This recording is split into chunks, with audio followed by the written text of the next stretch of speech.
Hello po, I am Angelo De Leon and I play Salome Avila dito po sa Magpakailanman. May kakayahan bang maging responsableng magulang ang isang taong may kapansanan? Sa palagay ko, unang-una mahirap siyang sagutin. But I think meron naman ng capabilities, lalong-lalo na kung merong people that surrounds him or her to guide him or her sa ganong desisyon. I think they are capable. Bilang isang magulang, anong gagawin mo kapag nakabuntis or nabuntis ang iyong anak na menor de edad? Unang-una, siguro ang sisisihin ko ay ang sarili ko bilang ina, bilang magulang, dahil kung menor de edad sila, cargo ko ang anak ko sa way ng pagpapalaki ko sa kanila. So, yun ang unang-unang sisisihin ko, anong pagkukulang na hindi ko nagawa. Pero at the end of the day, kailangan panagutan.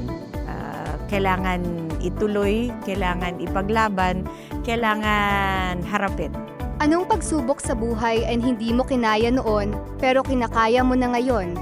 Ako, napakarami niyan. I-google nyo na lang kaya. Marami! I think siguro isa rin naman yung pinagdaanan ko bilang isang menor de edad. I was 18 when I got pregnant. So, alam ko, borderline yon. Pero still, at the end of the day, yung parte na yon, while I was going through it, hindi naman siya ganun kadali. Hindi ko siya natatawanan katulad ng siguro natatawanan ko ngayon. Pero yung ganung klase, nakita ko rin yung importansya ng people around you. Kasi hindi ako naniniwala ngayon na kaya ng isang tao ang problema niya na mag-isa. Base sa inyong mga karanasan, ano ang natutunan ninyo tungkol sa tunay na pagmamahal? Marami!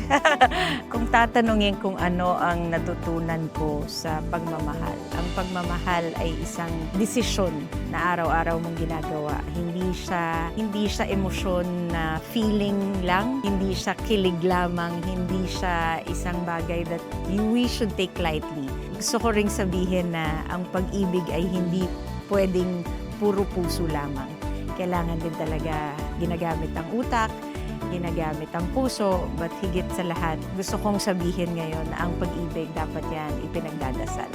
So mga kapuso, iniimbitahan ko kayo manood ng MPK ngayong Sabado, 8:15 po ng gabi.